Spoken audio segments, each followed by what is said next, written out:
Bom, boa tarde, pessoal. Obrigada pela presença de todos. Hoje a gente vai receber aqui para apresentar o seminário a Isabela. A Isabela é uma nova aluna do nosso grupo, né? Está chegando esse ano aqui como aluna de doutorado. E esse trabalho era do seu mestrado, Isabela? Isso. Então, a Isabela trabalhava com um colaborador nosso, né? Não sei se a maioria aqui se lembra, né, já viu o seminário do professor Hernani, que é lá da Uniara, Uniara, isso. Uniara, né? Então, ele trabalha nessa área de hidrogéis, né? E biomembranas também. A gente já teve bastante projeto aqui contando com a colaboração dele, né? E a Isabela, então, hoje vai apresentar para a gente conhecer um pouquinho né, do histórico dela aí de pesquisas, o que ela sabe, o que ela vem contribuir com o nosso grupo, né, onde ela pode ajudar. Então, obrigada, viu, Isabela, por aceitar esse convite, por dar esse seminário para a gente, e fica à vontade, então. Obrigada, eu agradeço a oportunidade aí, né? Então, como Lilian disse, sou aluna nova aí de doutorado, aluna do professor Vanderlei. Então, eu aproveito, né, essa oportunidade. Isabela, só Oi? fecha essa notificação,zinha aí que está aparecendo para a gente ali. Ah, Isso, tá, certo. isso, desculpa. Bom, boa tarde, né, a todos. Aproveito essa oportunidade, então, para me apresentar aí para o grupo, né, sou nova, então a maioria não deve me conhecer, também não conheço ainda muita gente. Então, a minha formação, ela é em biomedicina, eu fiz na Universidade de Araraquara, aqui na Uniara, e o meu mestrado também fiz em biotecnologia na Uniara também, sob orientação do professor Hernani, né, e co-orientação do professor Sebastião. Então, eu já iniciei um vínculo, né, com vocês desde a minha iniciação científica, que eu fui orientada também pela Fernanda Carbinato, fiz um trabalho com curcumina, bem legal, e depois, no mestrado, eu acabei seguindo, né, mais ou menos na linha da iniciação, com as membranas de celulose bacteriana, que eu vou contar melhor para vocês aí. E, então, o meu trabalho de mestrado, ele foi intitulado Hidrogéis de Biocelulose contendo própolis, associados à inativação fotodinâmica, visando a aplicação em tratamento de feridas. Então, eu trago aqui um resumo gráfico do meu trabalho, só para realmente simplificar e tudo que foi feito, né, mas eu vou falar mais à frente, mais detalhado. Então, aí o resumo traz desde da produção da polpa de celulose bacteriana, né, com adição da própolis, depois as caracterizações que comprovaram a estrutura da biocelulose que foi mantida aqui nos hidrogéis, né, e depois, na próxima etapa aí do trabalho, que foi realizada com o azul de metileno, então, e aí foram realizadas as caracterizações espectroscópicas dos hidrogéis com azul, e, por fim, então, foi realizado o ensaio de inativação fotodinâmica frente à bactéria Staphylococcus aureus. Então, esse trabalho, né, como eu disse, mais ou menos, ele foi dividido em duas partes. Então, o primeiro capítulo, a primeira parte do trabalho, ele traz mais sobre a biocelulose e a própolis. Então, ele foi um trabalho mais de caracterização desses hidrogéis, né, então eles foram produzidos e caracterizados físico-quimicamente. Então, foi feito ensaios de MEV, IFTR, enfim, eu vou falar isso também mais para frente ali, e no capítulo 2, depois, que foi introduzida a inativação fotodinâmica, o azul de metileno e os testes com luz. Então, por fim, né, tem aí a conclusão, as perspectivas do trabalho que ficaram e os agradecimentos, né. Então, o capítulo 1 inicia com uma breve definição das feridas aí, né, que são lesões que interrompem a continuidade do tecido corpóreo, prejudicando a sua integridade anatômica e funcional. E ela pode ter origens diversas, como basicamente traumas físicos ou químicos, ou como patologias adjacentes também, como a diabetes, né, que pode favorecer o aparecimento aí das feridas. Então, basicamente, o processo de cicatrização ele é composto de 3 fases, como a inflamação, que é a primeira fase, o primeiro mecanismo de defesa do organismo, né, seguido da proliferação de células, produção de novos vasos sanguíneos, início dessa cicatrização, e por fim a fase de maturação e remodelamento, onde são formadas as fibras de colágeno e é formada então a cicatriz, né? Porém, esse processo normal de cicatrização, ele é totalmente impedido ou atrasado, bem dificultado, quando ocorre uma infecção, né? Então, os tratamentos convencionais para feridas infectadas, eles são a base, principalmente, de compostos contendo iodo ou prata, né, como sulfadiazina de prata, iodine, e alguns hidrogéis também, por exemplo, com alginato. Então, eles podem estar associados a compressas com gás, hidrofibras, hidrocoloides, até mesmo carvão ativado. Então, é basicamente isso que temos disponível aí para o tratamento das feridas infectadas, né? E nesse sentido, existem alguns desafios, então, como, por exemplo, o aumento da incidência de obesidade e diabetes tipo 2 nos últimos anos, que são fatores que favorecem o aparecimento de feridas, e principalmente de feridas de difícil cicatrização, que acabam também sendo infectadas e acaba dificultando muito a cura, né? Então, o envelhecimento populacional é um outro fator também que acaba favorecendo aí, e o aumento da resistência microbiana aos antibióticos já conhecidos, isso também dificulta muito os tratamentos. Então, acaba sendo usado muitos antibióticos de forma, muitas vezes, errônea, então isso acaba levando a uma resistência dos micro-organismos, né? E, então, concluindo, existe uma necessidade de tratamentos com melhores tecnologias e uma maior eficiência, né, para tratar essas feridas. E é nesse contexto que entra a celulose bacteriana ou biocelulose, tá? Então, ela é celulose bacteriana por quê? Ela é um biopolímero, né, que tem a estrutura da celulose mesmo, só que ela é produzida por bactérias em meio de cultura. Então, basicamente, você fornece um meio com açúcar e ela te devolve uma membrana de celulose. Então, principalmente bactérias desse gênero, como a H-Bacter, mas são bactérias,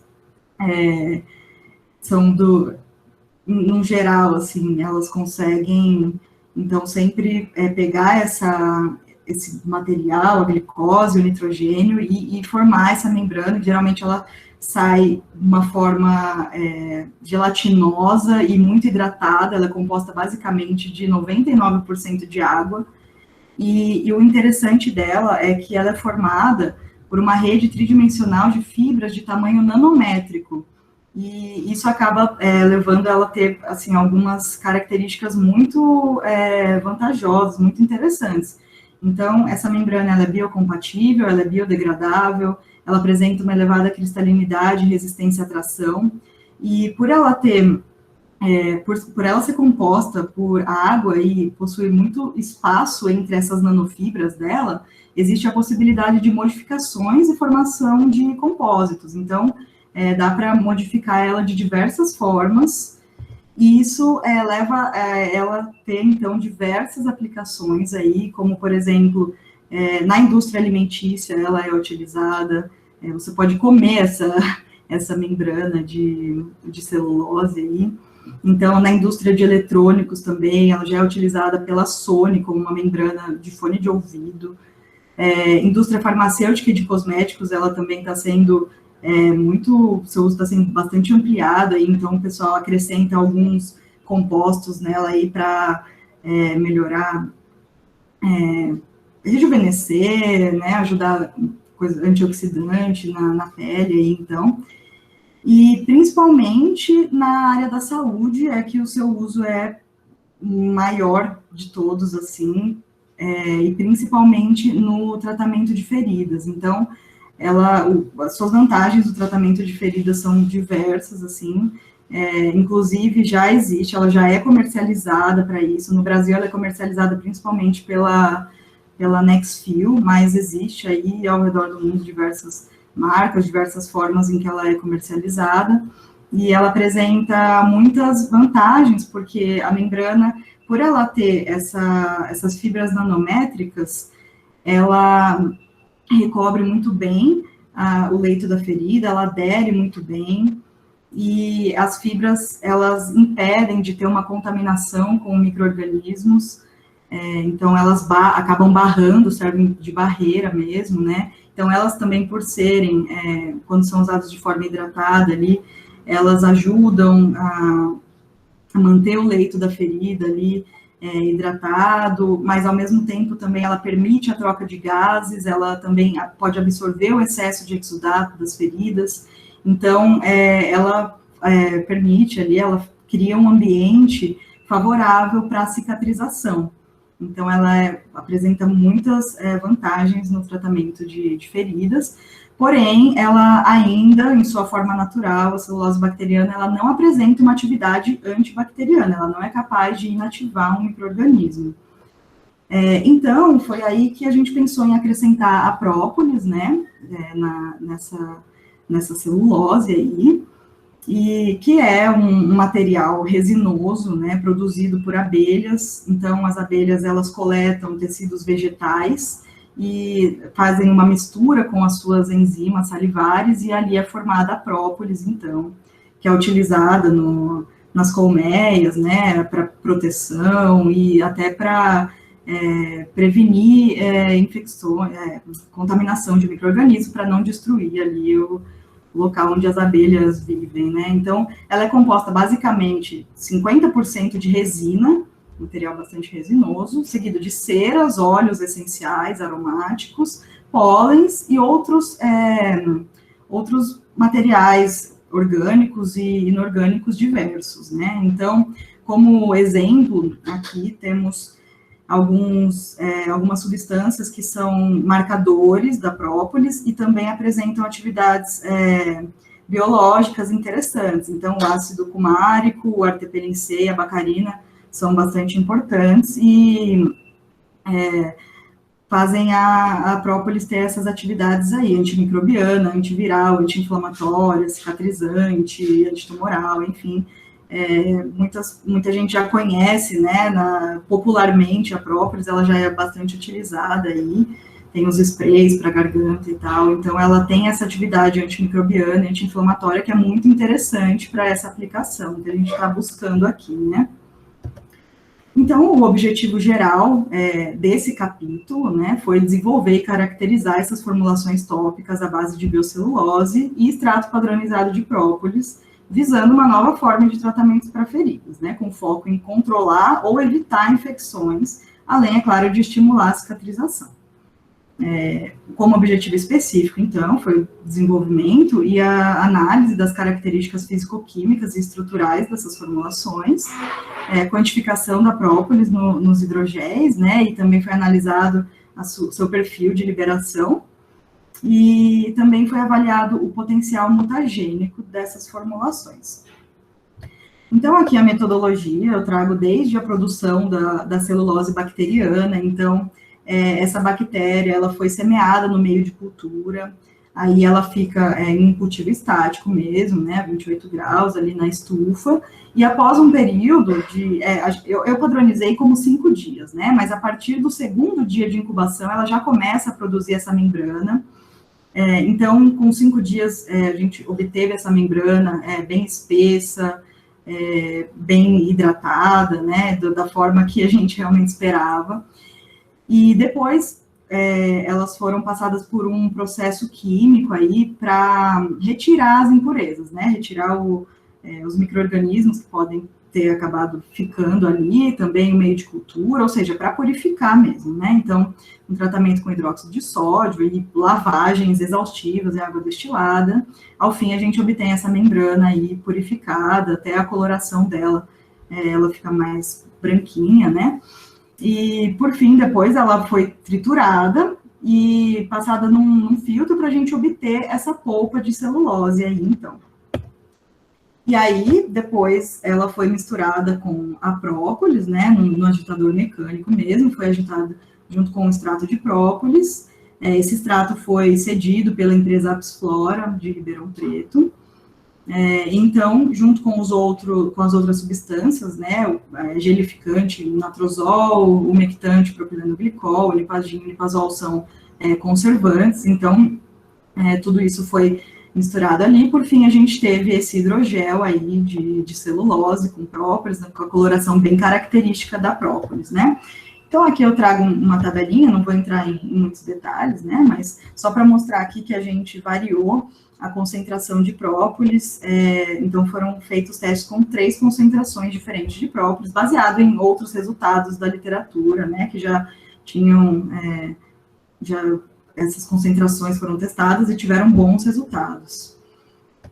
Então, aqui, essas formulações para fazer um ensaio de microscopia eletrônica de varredura, espectroscopia de infravermelho e análises térmicas, então, essas membranas foram liofilizadas, né, foram secas, então. Aí, depois, a reologia foi feita com o material de sua forma natural, sem estar seco, né. Foi feito a curva de fluxo das formulações, e o perfil cromatográfico, então, ele foi realizado por HPLC.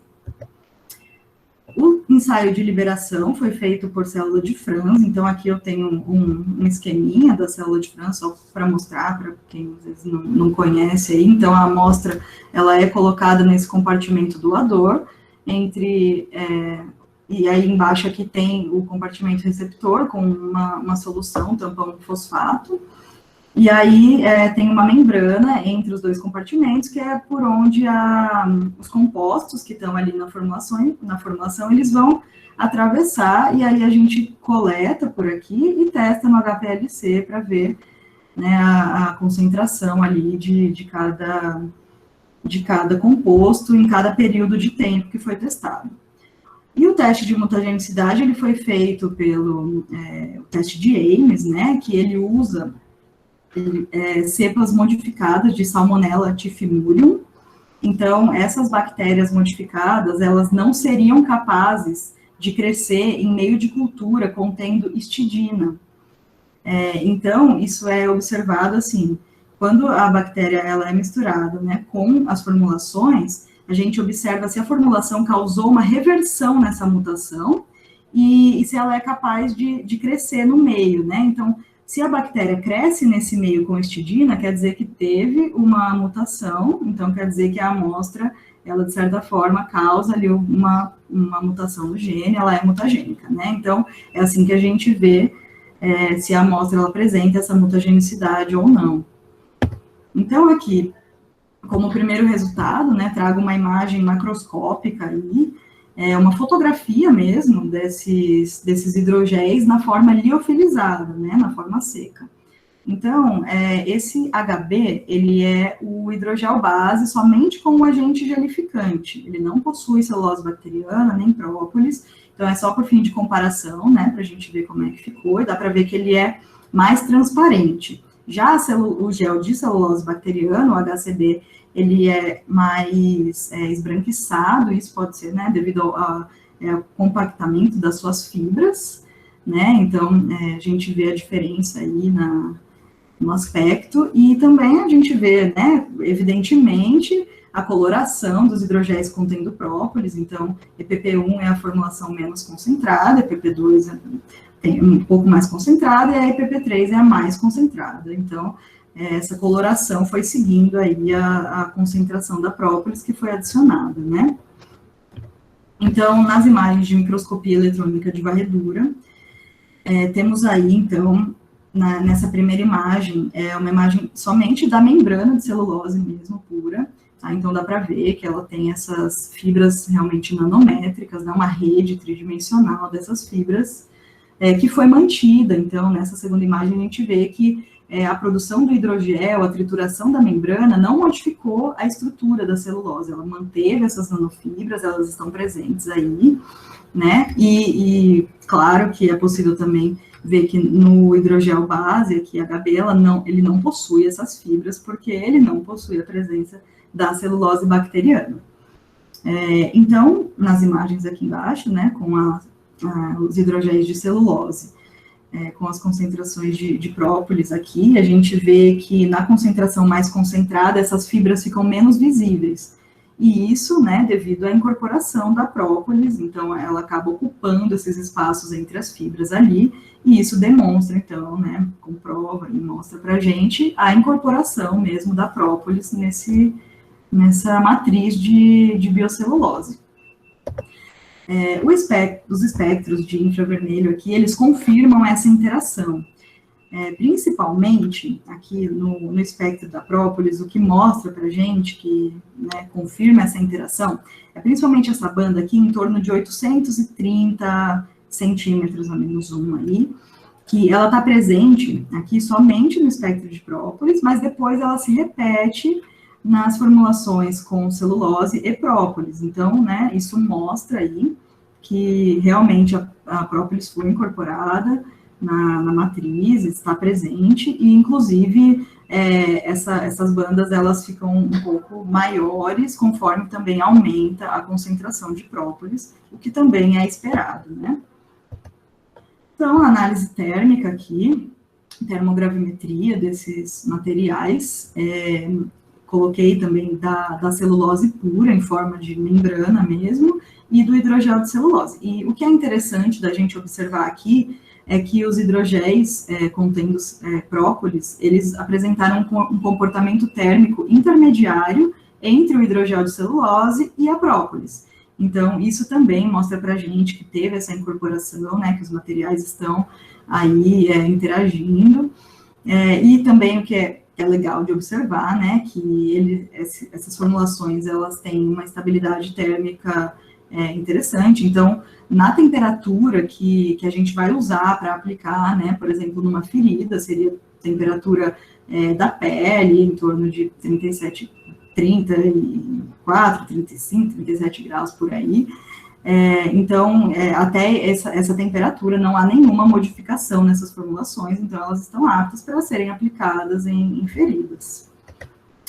O estudo de reologia, então, aqui eu trago esses gráficos que eles mostram para a gente que essas formulações, elas apresentaram um comportamento de materiais não newtonianos e pseudoplásticos, ou seja, né, a viscosidade da formulação, ela diminui conforme a gente aplica uma tensão sobre o produto, né, sobre a formulação, e depois, quando essa tensão é retirada, a viscosidade, ela volta perto dos seus valores iniciais. Isso é muito interessante, porque facilita a aplicação. Então, enquanto a gente está aplicando uma força ali, né, para aplicar o produto, para espalhar o produto, ele fica mais fluido, facilitando o espalhamento, mas quando a gente para de aplicar essa força, a viscosidade dele retorna e isso impede que ele escorra, né? Então, dificultaria aí a aplicação do produto se ele escorresse. Então, eles tiveram um comportamento adequado para essa aplicação, né?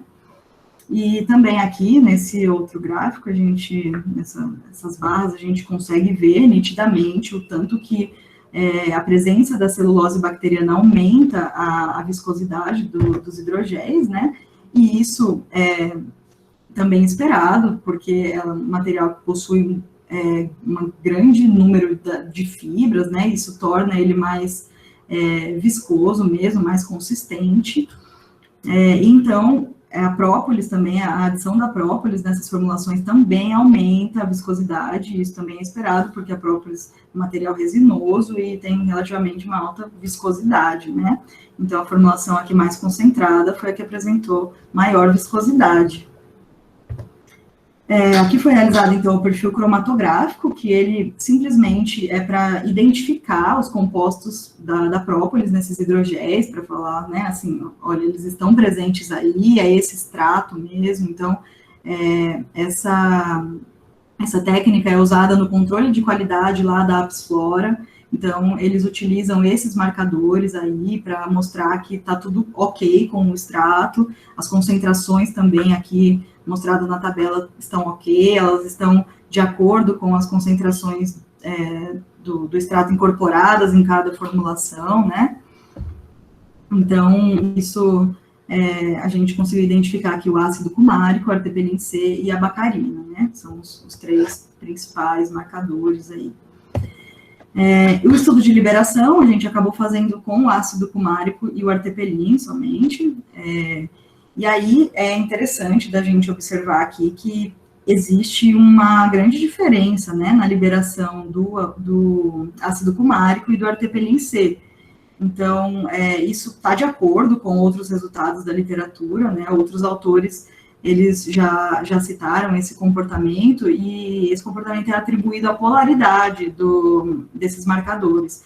Então, o ácido cumárico, por ele ser mais hidrofílico, ele tem uma afinidade maior ao meio receptor ali da célula de Franz, né, que eu mostrei, então ele pode ter sido, né, liberado mais rápido por conta disso. E o artepelin C, por ser mais hidrofóbico, ele acabou sendo retido na matriz de biocelulose e tendo uma liberação mais lenta e gradual. Mas, de forma geral, tanto um como o outro, eles mantiveram essa liberação por até, no mínimo, 10 horas aqui, né? Então, em 10 horas, o ácido cumárico tinha liberado mais ou menos 80%, né? Então, isso é interessante, porque outras formulações com biocelulose, por exemplo, têm resultados que liberaram o ativo, assim, em 15 minutos liberou 100%. Então, muito rápido, né? Então, esse resultado que a gente teve aqui nesse trabalho, ele é interessante para uma liberação mais prolongada, né? Para o tratamento de feridas, isso é legal, porque você mantém o gel ali, né, e ele vai também liberando gradualmente e também ajudando na cicatrização, né, de forma gradual e constante. No teste de mutagenicidade, enfim, então aqui, o que é legal da gente observar é o índice de mutagenicidade, que é importante da gente ver aqui, é o que está destacado em amarelo, né. Então, quanto maior for esse índice, menos mutagênica é a amostra, mas, na verdade, para ela ser considerada mutagênica, ela tem que ter um valor acima de 2, né? Então, a gente viu aqui que todas as formulações tiveram um valor abaixo de 2, ou seja, não são mutagênicas, o que é, né, muito importante para a gente usar para essa aplicação aí. Então, como conclusões parciais desse capítulo, vimos que houve uma devida incorporação da própolis na rede tridimensional, né, da biocelulose, sem que houvesse uma mudança significativa na estrutura e também na estabilidade térmica da biocelulose, isso foi mantido. O comportamento reológico foi adequado para a aplicação tópica, houve uma liberação gradual dos biomarcadores da própolis e também não foi observada uma mutagenicidade. E isso, né, são resultados muito favoráveis para que a gente pudesse seguir para o capítulo 2, então, aqui, onde entra, então, a inativação fotodinâmica, que é uma parte muito mais conhecida por vocês, enquanto que, por mim, foi o maior desafio também, assim, porque está bem distante da minha área, mas agora, estando aí no grupo, né, vou, com certeza, aprender muito mais sobre isso também. A inativação fotodinâmica, então, basicamente, ela é a terapia fotodinâmica aplicada à inativação de vírus, bactérias, fungos e parasitas, né, micro-organismos em geral aí. Então, essa imagem traz um mecanismo básico da terapia fotodinâmica, da inativação fotodinâmica, que é a absorção da luz pelos elétrons do agente fotossensibilizante, né? Então, ocorre uma transformação, uma transferência dessa energia que é absorvida aí, resultando nas reações do tipo 1 e tipo 2, né, que geram essas espécies altamente reativas, que acabam por destruir, então, membranas, ácidos nucleicos, lipídios, proteínas, enfim, as estruturas dos micro-organismos, dos vírus, e acabam, então, por inativá-los. Então, só rapidamente, aqui alguns exemplos de fotossensibilizantes que são utilizados, né, das classes das porfirinas, clorinas, os corantes, como, por exemplo, o azul de metileno, que foi o fotossensibilizante utilizado nesse trabalho. Então, aqui só a estrutura dele para ilustrar, né? E ele apresenta muitos resultados muito bons na terapia fotodinâmica, né? Ele tem essas características aí quase ideais para essa aplicação, como baixa toxicidade no escuro, apesar de ter uma toxicidade no escuro, mas é baixa, apresenta uma boa penetração no tecido, alto rendimento quântico, seletividade celular, uma rápida metabolização e ausência de mutagenicidade. Então, isso, tem muitos estudos que focam na melhora dessas características, né, mas o azul, ele foi escolhido, por enquanto, aí, para seguir com os testes. Então, as aplicações da terapia fotodinâmica aí, né, então, ela é amplamente utilizada em cânceres, como já está, né, sempre muito, muito falado, já tem um protocolo bem definido para o tratamento de cânceres de pele, principalmente, então, pode ser aplicado também em outras doenças, como distúrbios autoimunes, micoses, outras doenças de pele, na odontologia, bastante utilizado também, inativação viral e bacteriana, enfim, aqui na imagem também traz um exemplo, até aqui, da inativação da bactéria Escherichia coli, por exemplo. Então, o objetivo geral desse segundo capítulo foi produzir essas formulações, né, compósitas de biocelulose e própolis, contendo, então, o azul de metileno, para, ficou, acho que escrito errado aí, mas é para verificar o potencial, o uso dessas formulações na inativação fotodinâmica aplicada ao tratamento de feridas. Então, com objetivos específicos, a produção e caracterização desses hidrogéis, né, através de espectroscopias, então foi realizado tanto o VVIS, como também a emissão de fluorescência, a observação por microscopia confocal de fluorescência, e, por fim, a avaliação da atividade antimicrobiana desses hidrogéis em experimentos na ausência e na presença de luz, né. Então, aqui, a metodologia utilizada para a produção desses hidrogéis foi a mesma utilizada no capítulo anterior, só que dessa vez acrescentando o azul de metileno, e com o detalhe de que foi realizado no escuro, né, para que não houvesse uma degradação já desse fotossensibilizante. Então, aqui foi dividido, então, em dois grupos. Então, essa primeira tabela aqui traz do grupo HB, que é aquela formulação base, né? Então, e aqui na segunda tabela, as formulações contendo a celulose bacteriana. Então, o que mudou aqui para a gente foi somente a concentração do azul de metileno, sendo que a concentração de própolis foi mantida, foi a menor concentração de 1,2%. Então, aqui, apareceu agora aqui, grupo HB, HCB, então essas formulações foram testadas, né, quanto a fluorescência e o VVIS. Então, o ensaio antimicrobiano também foi realizado por microdiluição, com a bactéria Staphylococcus aureus, né, então, foi acrescentado aqui 400 microlitros, né, nesses poços da placa aqui, juntamente com uma quantidade dos hidrogéis. Então, eles foram misturados ali, repousaram no escuro, depois passaram pela biotable, né, para serem iluminados. Depois foi realizada uma microdiluição, e cada uma dessas diluições foi semeada depois, e aí, então, incubados, né, e depois do período de incubação, aí foi realizada a contagem das unidades formadoras de colônia.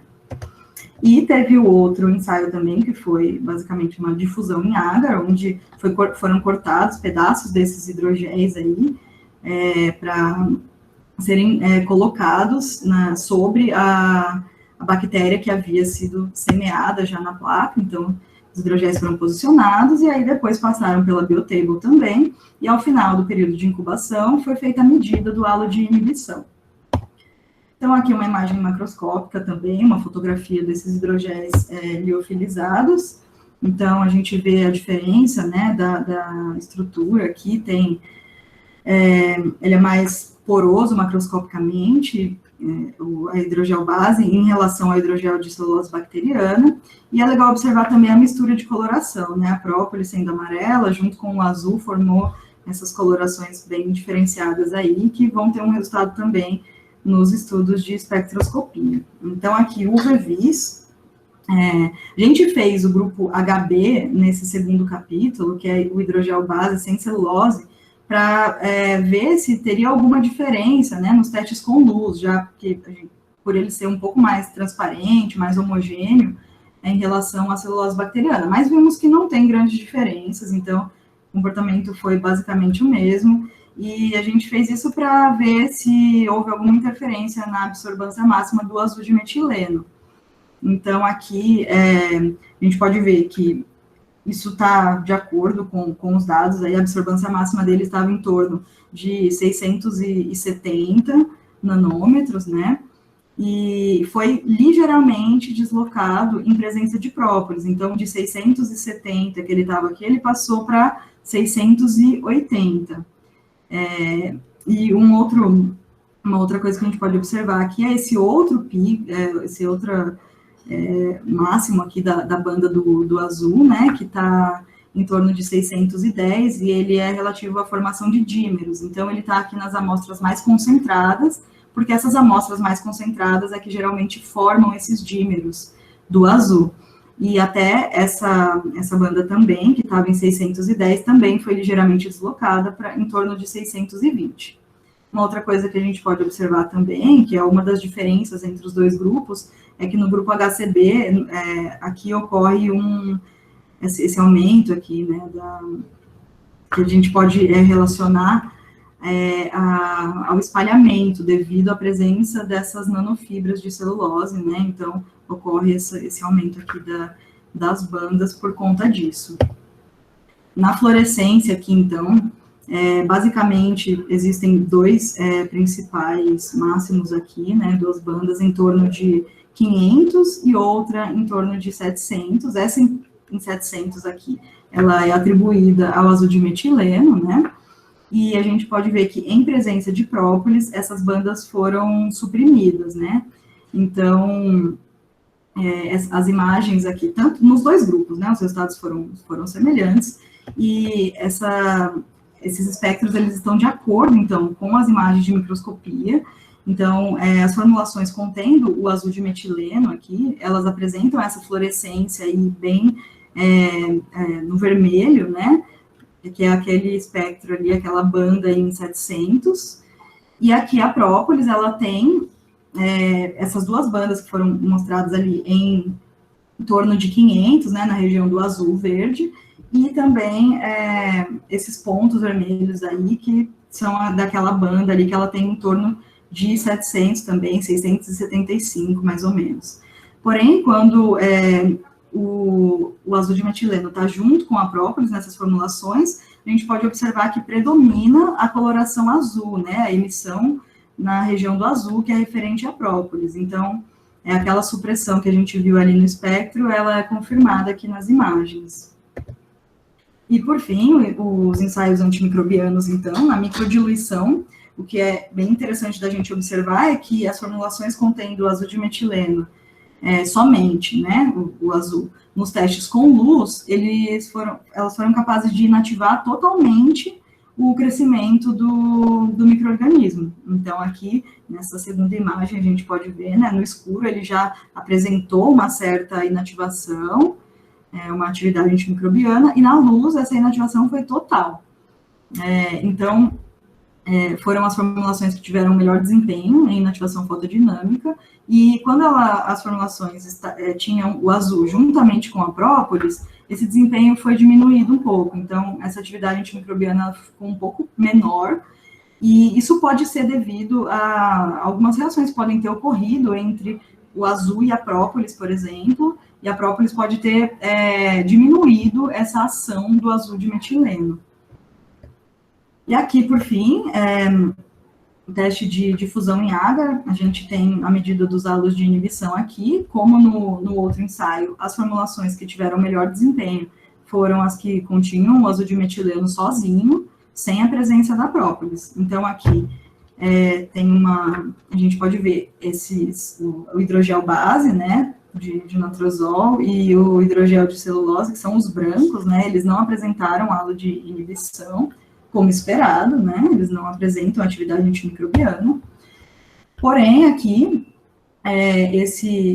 essas formulações aqui com azul de metileno apresentaram um halo bem maior de inibição, né, isso está de acordo com os resultados da microdiluição também. Então, esse halo está bem maior até, inclusive, do que o halo que foi formado pela própolis. A própolis, ela apresenta essa atividade antimicrobiana, porém, como a gente pode ver, não é tão grande como o do azul de metileno, né? E quando eles são misturados aí nas formulações, acaba por diminuir essa atividade do azul de metileno. Então, existem algumas hipóteses ainda, a gente precisa investigar melhor o que pode ter acontecido aí, mas, no geral, as formulações foram eficazes, porque mesmo que a atividade da própolis sozinha ou da própolis com o azul não tenha sido tão grande, mesmo assim ainda apresenta. Então, poderia ser utilizado numa prevenção de uma infecção, né? Então, isso não desvaloriza aí a atividade dessas formulações. Então, como conclusões parciais desse capítulo, então a gente viu que houve um deslocamento da absorvância máxima do azul de metileno em presença da própolis, e houve também uma supressão de bandas de emissão de fluorescência da própolis, do azul pela própolis nas formulações, né, com os dois. Isso comprova a interação entre os componentes das formulações, do azul e da própolis, né? E, então, foi visto o efeito antimicrobiano também do azul de metileno sobre o Staphylococcus aureus. Foi visto também que esse efeito foi diminuído nas formulações contendo a própolis. E, por fim, né, então, houve a inativação total da bactéria pelos hidrogéis contendo azul de metileno nos experimentos com a luz. Então, aqui, como conclusão, eu trago de volta esse resumo gráfico aí, só para mostrar, então, né, desde o começo aí, a produção e todas as caracterizações que, por fim, levaram a essa aplicação da inativação, né, da bactéria. Então, isso mostra um grande potencial dessas formulações para essa aplicação, né? Mas como perspectiva aí, então fica uma investigação da atividade antimicrobiana com diferentes concentrações de própolis e de azul, e para a gente ver o que aconteceu com essa diminuição do efeito, né? Então, também um estudo de liberação do azul de metileno seria interessante de testar, assim como também a avaliação da atividade cicatrizante, né, dessas formulações, e também estudos pré-clínicos e mais à frente também clínicos, se for possível, ficam como perspectivas aí do trabalho. Então, os agradecimentos, né, agradeço a Uniara, ao Biocomate, que era o laboratório que eu trabalhava lá, e também a parceria com o IFISC e o CEPOF, né, então, os órgãos de fomento também, que auxiliaram aí, a Psflora, que cedeu a própolis, né, as empresas parceiras aí. Então, eu agradeço a todos aí pela atenção e estou na disponibilidade se alguém quiser falar alguma coisa, perguntar alguma coisa. Obrigada.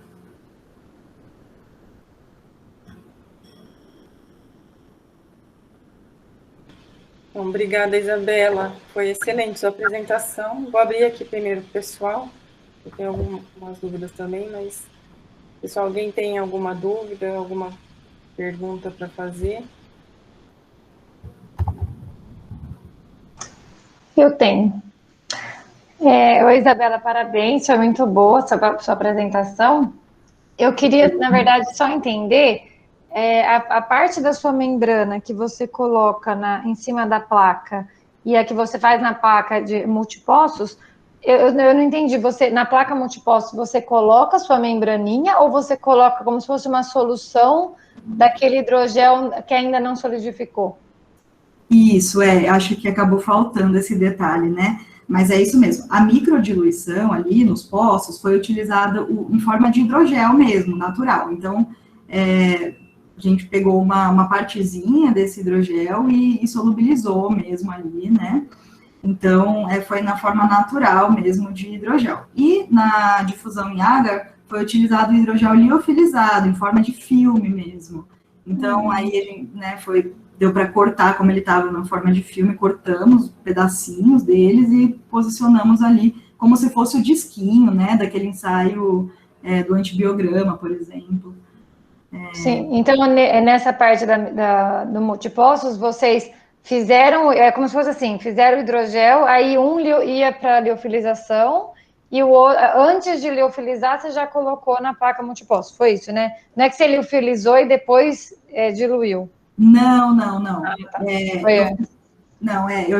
Eu fiz, já tinha algumas amostras liofilizadas e tinha também o hidrogel, né? Então, na microdiluição ali nos poços foi feito somente com o hidrogel mesmo, e a difusão com os filmes que já estavam liofilizados. Entendi, obrigada. Foi muito boa a palestra, viu? Obrigada. Imagina, eu que agradeço. Isabela, eu queria só que você voltasse ali, porque quando você falou dos seus espectros de absorção, quando você fez a mistura, né, do azul de metileno com o própolis, modificou um pouco ali seu espectro. Aí depois você mostrou o resultado que juntando os dois não foi eficiente, né? Você perdeu um pouco de eficiência nesses daí.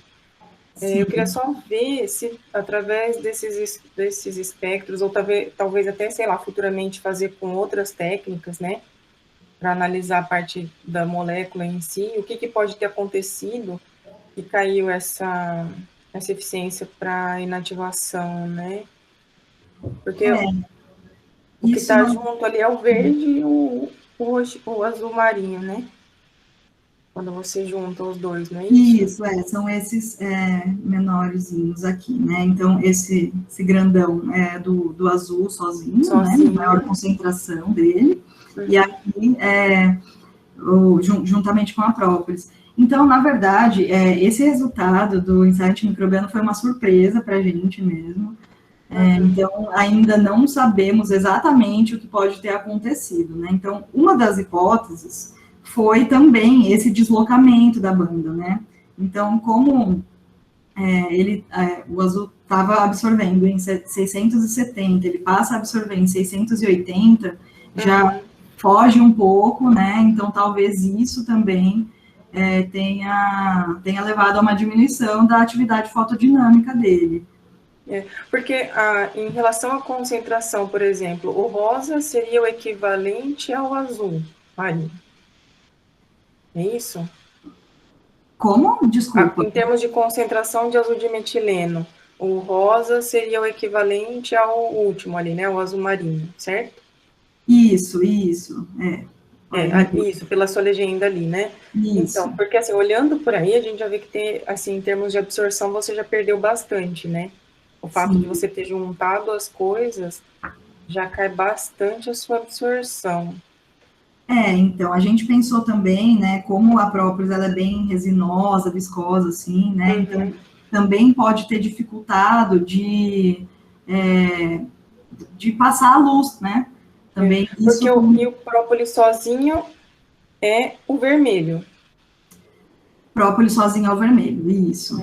Porque o que acontece, o que dá para ver também no seu espectro, porque assim, parece até, não sei se ele degradou a molécula, né? Talvez alguém aí que está assistindo entenda mais, talvez, nessas coisas, mas tá vendo a proporção dos picos também mudou muito, né? Antes no rosa você tem a primeira banda mais alta que a segunda. Na hora que você misturou os dois, né? Ele inverte isso daí, então parece uma alteração grande na molécula mesmo, né? Eu acho que pode ter perdido, sei lá, alguma questão de fotoatividade. Você não tentou fazer um estudo em solução, né? Para ver, por exemplo, a degradação dessa mistura, se ia variar com o tempo, se você ilumina essa solução, se o seu espectro de absorbância ele ia variar com o tempo. Você não chegou a fazer essas coisas? Não. É até interessante, né, de fazer com a solução mesmo. Porque talvez a mistura você já inativou, né, entendeu? Assim, você já degradou o azul de metileno por ter misturado, entendeu? Pode ser, sim. Então, aí seria um teste simples, assim, só sugeriria isso, né? Não sei se alguém também concorda com isso, mas de misturar, né, você fazer essas duas misturas e iluminar para ver se a mistura ela ainda está ativa, se ela ainda é fotoativa, né, fotossensível aí. Certo, seria interessante sim fazer esse teste com a solução, sim. Porque a gente acabou fazendo só com os hidrogéis mesmo. Então, mas pode ser, você entendeu? Assim, pode ser que ele já estava inativo ali, essa Sim, parte sim, de só foto. de misturar, né, já Já, pode ter você já não ocorrido. tinha mais um fotossensibilizador, por exemplo, né? Sim. Eu acho que vale a pena fazer esse teste simples. E outra coisa que eu queria saber de você, Isabela, é quais são os seus planos aqui para o grupo, né? Para o pessoal te conhecer, assim, que tipo de projeto você vai se envolver? Já está definido o seu projeto? O que você tem em mente aí? Bom, então já está basicamente definido o meu projeto. Eu vou trabalhar então na parte de sonodinâmica, né? Então Uhum, estou no grupo aí com o professor Sebastião, né? Com a Érica, a Feira, a Tayla. sim. Então seria nesse primeiro momento a gente pensou em focar na inativação de fungos causadores de micose de unha. Uhum, Então, para também, assim, claro, né, como a sonodinâmica ainda é muito nova, para a gente entender os mecanismos, mas focando nessa aplicação nesse primeiro momento. Seria, legal. seria isso, mas ainda estamos definindo, claro, ainda, né, metodologias e algumas Uhum. coisas estão sendo definidas. Ah, entendi, bacana. Mas alguém tem perguntas ou comentários? O pessoal está tímido. Então, obrigada, viu, Isabela, pelo seminário. Eu gostei muito de conhecer seu trabalho e parabéns. Obrigada pela oportunidade aí. Obrigada a todos aí pela presença. Boa tarde e bom trabalho. Tchau, Obrigada, tchau. boa tarde, tchau, tchau. Tchau. Tchau.